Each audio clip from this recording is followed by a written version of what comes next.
Hello, friends. This is Josh here. I want to have the beginning of a few chats. We had a chat last week, and we're going to have a few more regular chats if you want to join me.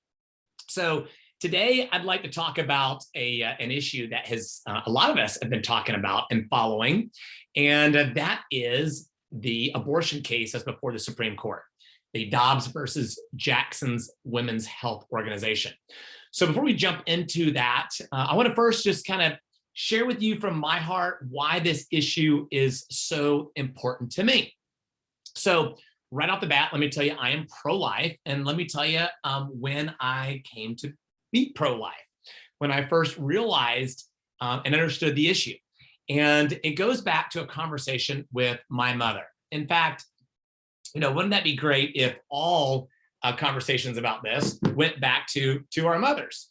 But my mother had a conversation with me about it. I can't remember exactly how old I was, but it was I was quite young. I remember asking my mother, it was the first political conversation that we had. I said, "Mom, are we Republican or are we Democrat? What party are we?" And I'll never forget my mother's answer. She said, "Son, parties change, but principles remain." She said, "First and foremost, we are pro-life. We don't believe in killing of innocent babies." And so it was my mother that shaped my views on this. And as a person of faith, as I came to grow in my faith and understand the scriptures, of course, it reinforced my beliefs on that issue. And then later on, came to understand the Constitution, and I came to even further entrench my views that were already firm based on conversations with my mother. So my mother went on to talk about other issues that were of importance as well. But that was the first issue she brought up. She said, "Parties change, but principles remain." She said, so as such, we vote Republican. Republicans are, for the most part, are proud of being pro-life and standing up for the innocent babies that are being murdered. And so now, with that said, let me say this as well. I also had friends growing up that had abortions, and one thing that I think is really important, that regardless of where you're at on that issue, and me being strongly pro-life, and I believe I can defend that quite well, but I also want to have compassion on people who that I know who have had abortions. And I know people have had abortions who would also agree with me very firmly that it is not right, but we've all messed up. We've all made decisions that we regret, but it doesn't change, is it right or is it wrong, right? And so I want to have just an abundance of compassion, not only for women who've had abortions, but also for the men. And we want to hold them, they should be responsible, and there's forgiveness for them as well, who have abandoned women, who have not taken their responsibility in procreating responsibly. And so anyway, it's a big issue here. But right now we're talking about, again, pro-life, why I'm pro-life. So I am staunchly pro-life. In fact, you're going to find that when you get that issue right, you tend to get the rest of the issues right as well. How do I know that? Because statistics prove it. If you care about physical issues, you'll find that those who are pro-life, normally they fall in line there. If you care about freedom and liberty, you'll find that those who stand for life, generally speaking, it's almost equal. You'll find that they also stand up for you on that issue. So that's interesting. I challenge you on that one. Research it. You'll find that it bears out. It's true. Also, when we think about the Declaration of Independence, I love the order where it talks about, we hold these truths to be self-evident, that all men are created equal and endowed by their creator with certain unalienable rights. Among them are, what's number one? Life, liberty, and the pursuit of happiness. So life is first, life is foremost. And so I think that this is a great litmus test. If you're voting for somebody, first of all, where are they on that issue? Will they defend life? And I remember as a former state representative, I remember in 2012, we had the fetal pain bill, where Georgia was among the states with the highest number of abortions. And I remember just my mom's words coming back to me. And I remember people even sitting around me saying, you're a guy. What does your opinion matter on this issue? And I remember sharing with them that, this is what how my mother taught us, her 7 boys. And this is what she shared with us. And I said, now, shouldn't a mother have an impact on their sons? And it was interesting how hard that was for the Democrats to answer that.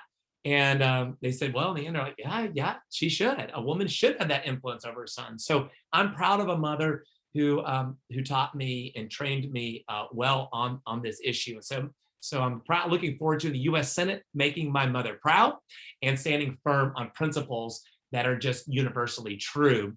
But it so happens it started with my mother. Okay, so where are we with the Dobbs versus Jackson Women's Health Organization? So last week, the Supreme Court heard this. This was a bill that was passed in Mississippi back in 2018, and then a district judge ruled against it, and it was Judge Patrick Higginbotham that wrote the opinion for. Well, first it was a local district judge that ruled against it, and then it was appealed to the 5th U.S. Circuit Court, where Judge Higginbotham authored the opinion on that.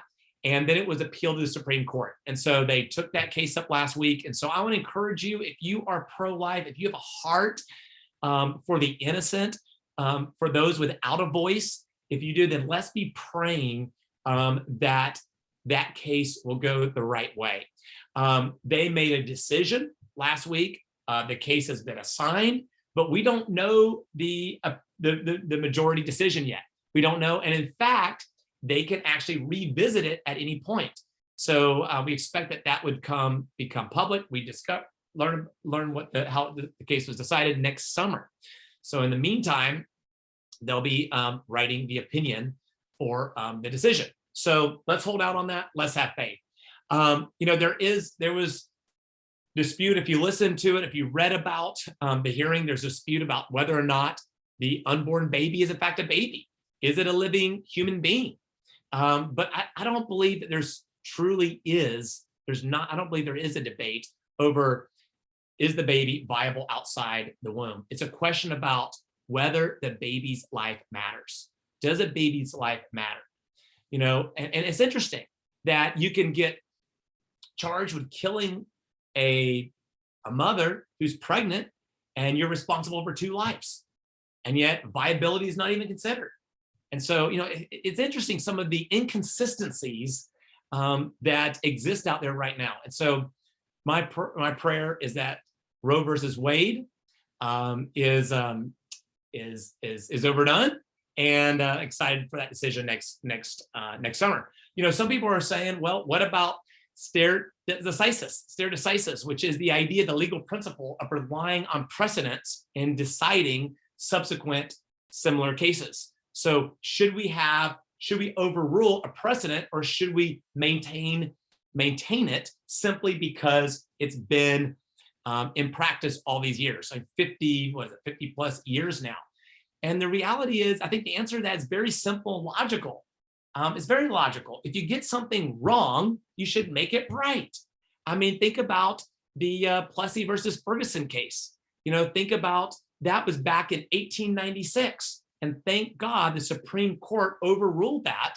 That was a case where they upheld segregation based on the separate but equal doctrine.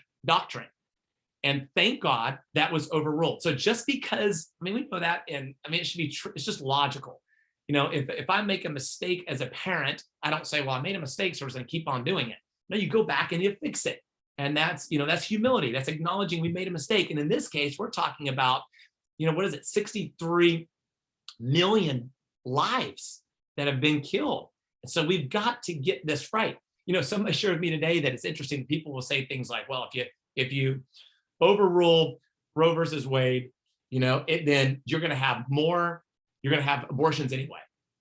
It's funny when the liberals say that. It's not even funny, but it's kind of sad. It's so illogical. And at the same time, they argue against guns, and they say that somehow that if we remove guns, then people won't go out there and find them. But yet they say if we overrule Roe versus Wade, then people will continue to get abortions. That logic doesn't make sense. Are you with me there?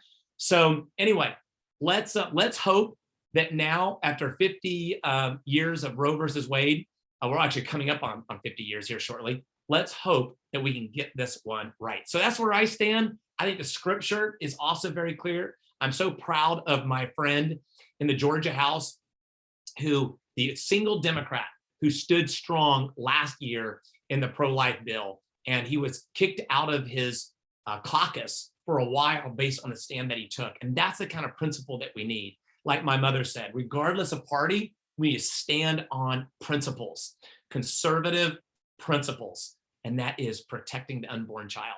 So anyway, that's my stand on it. I hope you'll stand with me on that. Let's be in prayer. And I sure could use your support for my U.S. Senate race.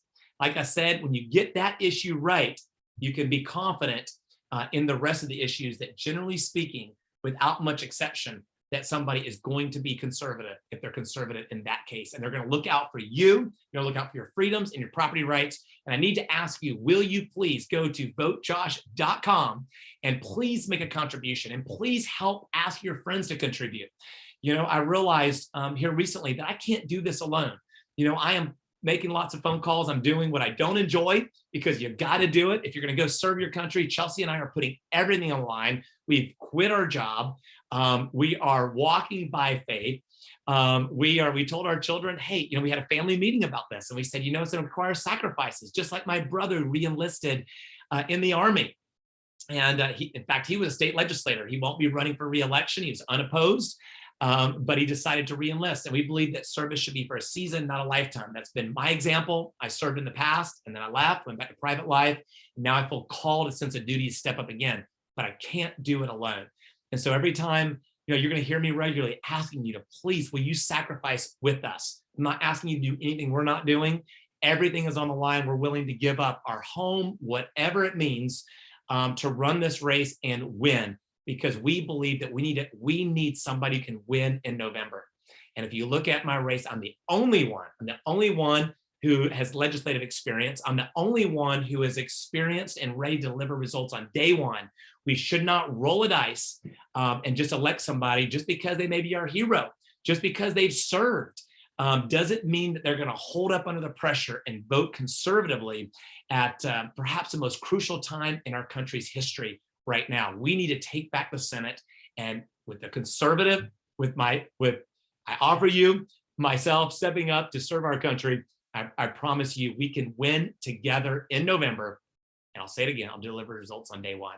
So please go to votejosh.com, ask your friends to, please help us raise money, and together we can defend life, the issue we're talking about today. Thank you so much. God bless.